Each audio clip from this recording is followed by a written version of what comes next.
So you should not expect everything from your mentors or your peers to come and spoon feed you every time. They'll give you some amount of it, but then whatever you take from there is your own responsibility, and this is what makes you special.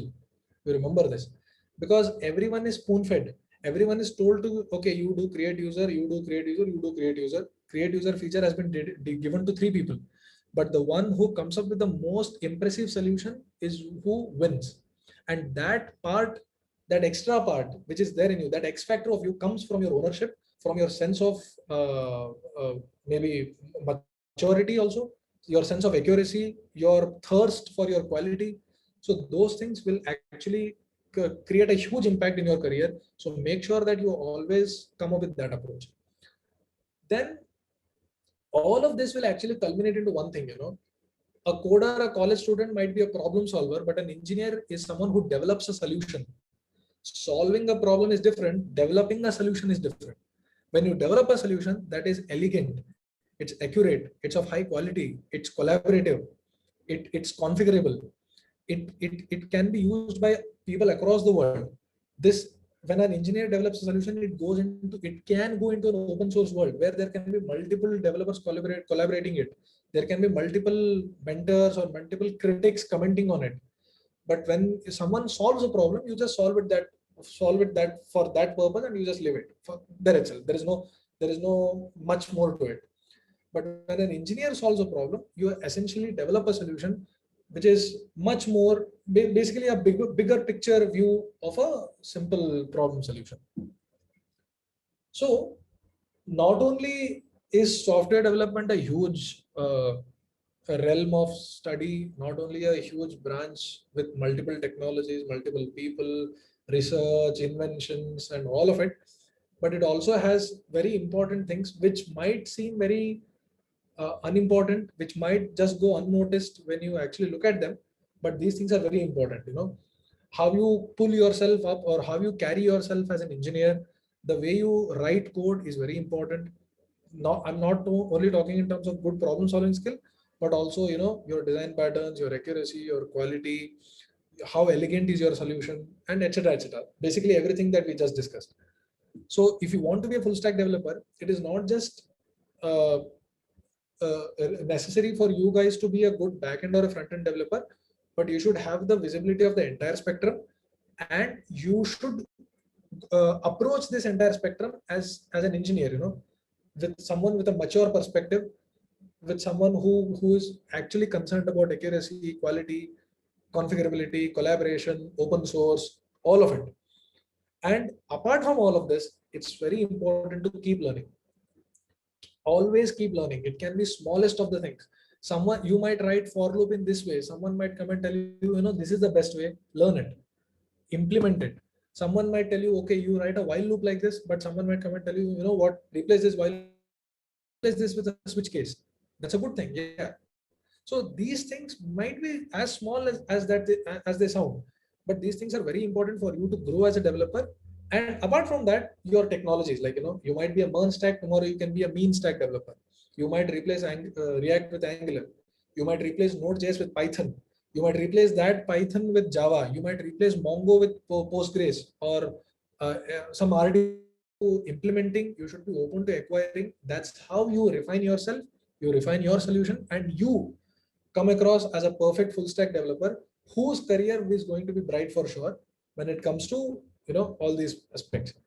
So yeah, as long as you're good with this, I don't think you should have any problems in your career. So yeah, that was me. So yeah, these are the things that I wanted to discuss. So now if you guys have anything on it, like if you want to, if I mean anything, any discussion is fine. Excuse me, sir. Yeah, sure.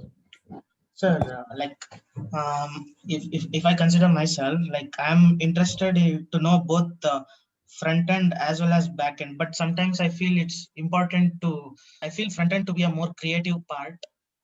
So like, how should I proceed in this manner? Yeah, see what happens is, first thing is, everyone doesn't have to be a full stack developer. Remember that.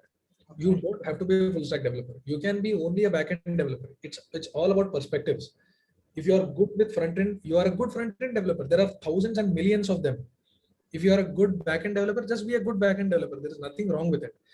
Please don't come under this pressure of being a full stack developer. No, you should be a full stack developer if you want to be one. If you think that, okay, backend is interesting, even front end is interesting, even DevOps is interesting, then learn all of them. But if you think, okay, front end is more creative, then just learn that. Be a master of front end. Don't worry. That's absolutely fine. But I just don't want you to come under this pressure of being a full stack developer. But one thing that I can tell you purely with respect to jobs and your career and all of that, a full stack developer will always have a bright career because he'll know multiple technologies, right? He or she will have back-end knowledge, front-end, DevOps. So whenever there is an opening in anyone, you can go. But if you know only front-end, then your scope is reduced. You can only take those jobs which work in front-end. So if you're not bothered about it, if you're not much concerned about how much money I'll make and all of that, then yeah, that's okay. You can stick to whichever technology you want, and you can even excel in that. There's nothing right. Because see, I have been a backend developer for last 3 years now. I mean, not last 3 years, but yeah, I was a backend developer. But now I'm much more into the software designing the system architecture, machine learning, data engineering, and things like that. So yeah, so my vertical has changed a bit. So similarly, you can be a front-end developer. Later, what you do is, okay, you think that front-end is creative. So just don't be a UI developer. Start being a UX designer also. So you be a UX designer and UI developer both. Then you think that, okay, but you know what? Sometimes front-end is not just enough, right? You might build a screen, but if there is no data management in the background, then it won't work. So you might think, okay, let's start doing some APIs. Anyway, I know React.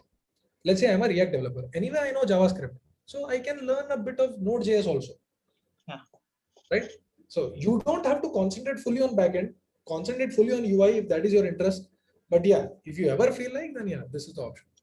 Yeah, yes, sir. Like what I was saying was, I'm into both. Like I like both this Linux, the driver softwares, all these things also, and at the same time, like this feels creative. That's why I'm asking, like, which way to go.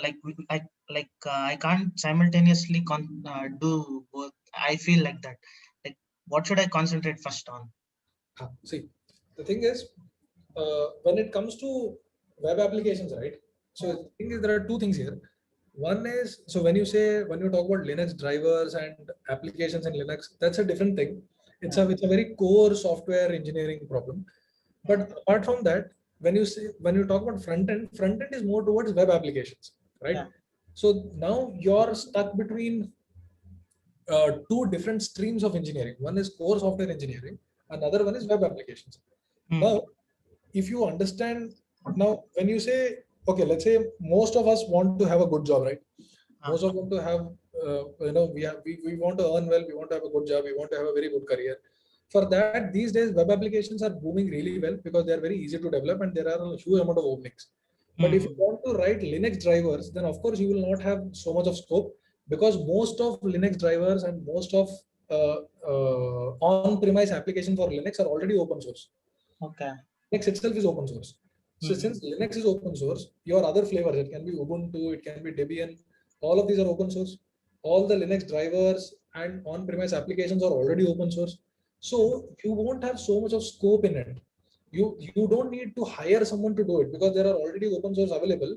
And one maybe some IT guy or maybe some DevOps guy can easily learn those.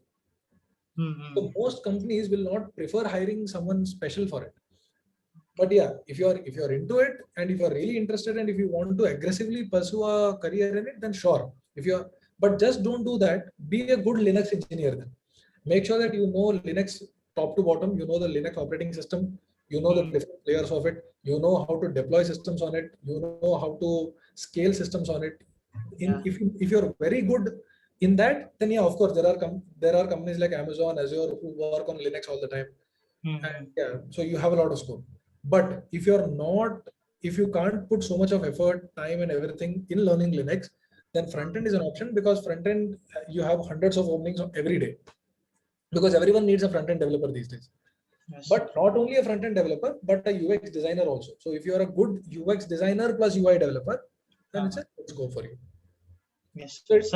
And then like you are saying about the coding and all, like refactoring our codes and all those things. So like the best practices you're saying about.